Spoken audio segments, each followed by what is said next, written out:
Hello friends, how are you? Today we are going to discuss this very important probable question I believe. जो भी आएगा probable का मतलब इस mains में भी आ सकता है, आगे भी आ सकता है। आप देखेंगे कि ये बिल्कुल अलग तरह का सवाल है। तो सवाल अब यूपीएससी कैसे बना रही है तो आपको प्रीलिम्स से पता लग ही रहा होगा कि पीटी का पेपर किस तरह का इस बार आया है और आपको एक स्टैंडर्ड अब करना पड़ेगा। और इस तरह के वीडियोस में मैं डायग्राम्स का प्रयोग भी कर रहा हूँ इकोनॉमिक्स के लिए, इकोनॉमिक्स के डायग्राम बनाकर इसी बात को मैं कन्वे कर रहा हूँ। आप धीरे धीरे इनको रेगुलरली देखेंगे तो आपका समझ बढ़ जाएगा। और किसी भी चीज की फिलॉसफी क्या है, एक आप पढ़ते हो खाली मतलब चीजों को रटते हो या देखते हो, एक आप उसके दर्शन को पकड़ लेते हो। सबसे अच्छा स्किल कौन सा माना जाता है कि जब आप उसके दर्शन को लिखते हो, कोई भी सवाल के पीछे उसकी फिलॉसफी क्या है। So try to understand the philosophy and theory of economics. If you study Indian economy with the theoretical base, तो आपकी आंसर राइटिंग बहुत शानदार हो जाती है। एंड कंपटीशन का लेवल आप समझ रहे हो कि किस तरह का है। आपको हर आदमी से एक कदम आगे जाना पड़ेगा और एक कदम आगे जाने के लिए आपको हार्डवर्क करना पड़ेगा। So everybody is to work very hard to get an edge over others. तो दूसरों से आप अलग नहीं होगे। वही टेलीग्राम पे हर जगह पे सेम चीज चल रही है, तो आप कैसे अलग बनोगे। So these videos are quite innovative from that point of view, so I'm not going to waste your time much. मैं इसमें एक थ्योरी का इस्तेमाल भी करने वाला हूँ, आप धैर्य से उस चीज को देखेंगे। पहले सवाल को पढ़ लेते हैं हिंदी इंग्लिश दोनों में। कृषि फसलों पर बोनस कीमतों से आप क्या समझते हैं। आप पुराने पेपर उठा के देखोगे तो आपको ये बोनस कीमत का नहीं मिलेगा क्वेश्चन कोई भी। केंद्र और राज्यों में बोनस कीमतें क्यों विवादास्पद बनी रहती है, इस तरह की चीजों को आपको कैच करना चाहिए। ये बोनस कीमतें डिस्प्यूटेबल है या कंट्रोवर्शियल क्यों है। Let me study this same question in English. What do you understand by the bonus prices on agricultural crops. Why the bonus prices are controversial between the centre and states. So what are bonus prices on agricultural crops? You generally hear about MSP type of prices, but there is a concept of bonus price. So bonus price is given by the state governments over and above the MSP announced by the central government. तो जो central government MSP declare करती है उसके ऊपर state governments bonus price declare कर देती है, मतलब सेंटर के अलावा वो अपनी तरफ से देती है। तो ये बोनस प्राइस है जिसको आप एक्सप्लेन कर सकते हो। और ये कंट्रोवर्शियल क्यों बन जा रही है सेंटर और स्टेट के बीच में, इस बात को समझाने के लिए मैं एक डायग्राम का प्रयोग कर रहा हूं। आप उसको देखें, आपको कोई दिक्कत नहीं होगी, भले ही आप इकोनॉमिक्स के हैं या फिर नहीं है, लेकिन आपको अच्छा लगेगा। तो मैं इस कंट्रोवर्सी को समझाने के लिए दोस्तों एक डायग्राम का प्रयोग करूंगा। इस तरह से हम एक चित्र बना सकते हैं, और मैंने सप्लाई कर पहले बनाया था। और अब थोड़ा सा इनोवेटिव होइए। मैं ये नहीं कह रहा हूँ कि यूपीएससी का जो मेंस आंसर आप लिखोगे तो उसके अंदर आपको मतलब ये डायग्राम बनाना है, आपकी इच्छा है, राइट। यहाँ पे जनरली क्या होता है, क्वांटिटी होती है, चाहे वो डिमांड की हो, मात्रा होती है, या सप्लाई की हो। हमें यहाँ सप्लाई क्वांटिटी पे बात करनी है, तो उसी से ये रिजोल्व होगा। और यहाँ पर हम प्राइसेस की बात करते हैं। जैसे आमतौर पे मैंने पिछले वाले वीडियो में भी आपको एक सप्लाई केयर की बात की थी, जिसको मैंने कहा था कि एक प्रकार का कॉस्ट केयर होता है। सप्लाई केयर माइक्रो इकोनॉमिक्स अगर आप देखते हो तो सप्लाई केयर को कॉस्ट केयर भी बोला जाता है, और वो इस तरह से होता है। अब हम समझेंगे कि सेंटर और स्टेट के बीच में बोनस प्राइस क्यों डिस्प्यूट में आ जाती है। इसमें आपको ये भी समझ में आएगा कि हम MSP के माध्यम से दी जाने वाली सब्सिडी कैसे कैलकुलेट कर सकते हैं। अब आप देखिए, जैसे मान लीजिए प्राइस सरकार कॉस्ट के बराबर देती है। मैं यहाँ पे कॉस्ट लिखता हूँ, मतलब जितनी किसान को लागत आ रही है पर क्विंटल उतनी कीमत दे रही है सरकार कॉस्ट के बराबर। तो हम कह सकते हैं कि वो इतनी प्रोडक्शन करेगा, इस पे जानना होता है सप्लाई कितने करेगा। तो ये Q1 के बराबर उसने सप्लाई करी।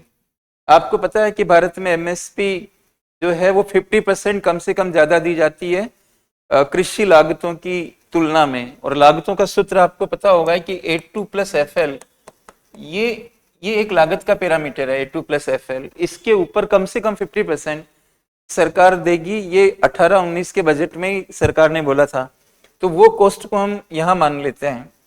अगर आप कॉस्ट के ऊपर किसी फार्मर को दे रहे हो तो आप ज्यादा दे रहे हो एक तरीके से। तो अगर हम एमएसपी यहाँ डिसाइड, इसका आधा मतलब 50% इस पे करेंगे, इतनी डिस्टेंस, तो एमएसपी यहाँ पर आ गई। कॉस्ट की तुलना में एमएसपी 50% ज्यादा है, इसमें दिख रहा है ऐसा। तो आप ऐसे जाओगे और नीचे आके देखोगे तो क्वांटिटी बढ़ रही है, क्योंकि उसको ज्यादा कीमत मिल रही है, क्वांटिटी इंक्रीज हो रही है। अब आपको कोई कहे कि कितनी क्वांटिटी हो गई है Q2, अब आपको कहे कि सब्सिडी निकालो इस पे, तो यही तो सब्सिडी है, और टोटल क्वांटिटी कितनी है, इतनी, टोटल सब्सिडी कितनी होगी। तो आप ये चाहे ये बराबर इतनी क्वांटिटी है तो इतनी, यहाँ पे क्या हो गई, ये सब्सिडी हो गई, जो एमएसपी के जरिए जो सब्सिडी दी जा रही है वो इतनी हो गई।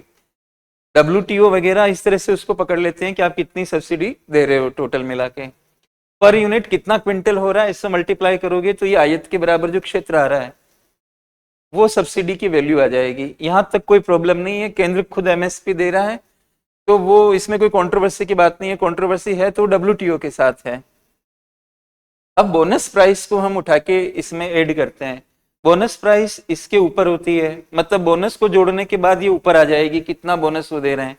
सपोज हम इतना बोनस मान लेते हैं, तो यहां पर एक और बना लेते हैं, MSP plus bonus price, bonus कीमत। तो ये बोनस कीमत सपोज इतनी दे रहा है यहाँ पे, तो अब टोटल जो फार्मर को मिलेगी इतना केंद्र देगा और इतनी जो है वो बोनस प्राइस स्टेट देगा। अब इसका इम्पैक्ट क्या आएगा वो देखिए आप, प्रोडक्शन बढ़ गया,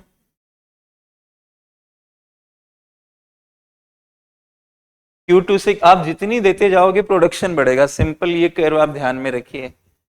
ये जो क्वांटिटी बढ़ी है तो इससे केंद्र के ऊपर भी एमएसपी वाला सब्सिडी का बोझा बढ़ जाएगा, क्योंकि क्वांटिटी यहां से ये हो गई और इतनी वो दे रहा है, तो इसका मतलब केंद्र के लिए सब्सिडी का भार, एक्स्ट्रा भार जो होगा, हम कह सकते हैं कि सब्सिडी का एक्स्ट्रा जो बर्डन है, एक्स्ट्रा भार है, वो केंद्र को जबरदस्ती पड़ रहा है, क्योंकि प्रोडक्शन बढ़ रहा है तो किसान अपना माल बेचेंगे और बोनस कीमत स्टेट देंगे।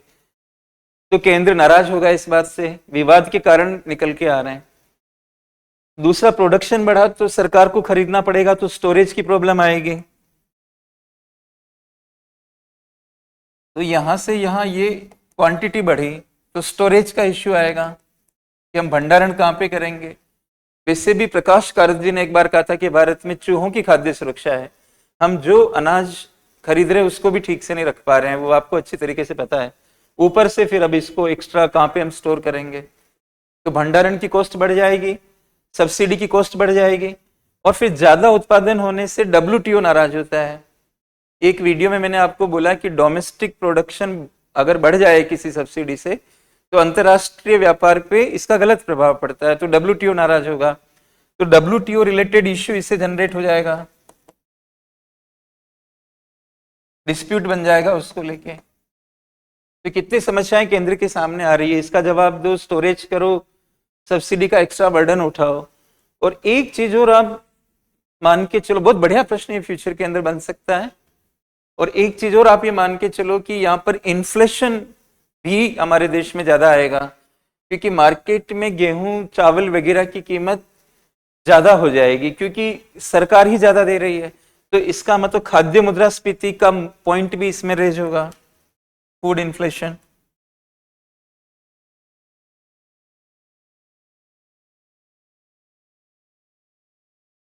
तो इन सब कारणों से अब RBI हमेशा कहता है कि भाई MSP भी आप जो डिसाइड करते हो तो थोड़ा देखना पड़ेगा, क्योंकि मॉनेटरी पॉलिसी का जो गोल है उसको वो डिस्टर्ब करती है।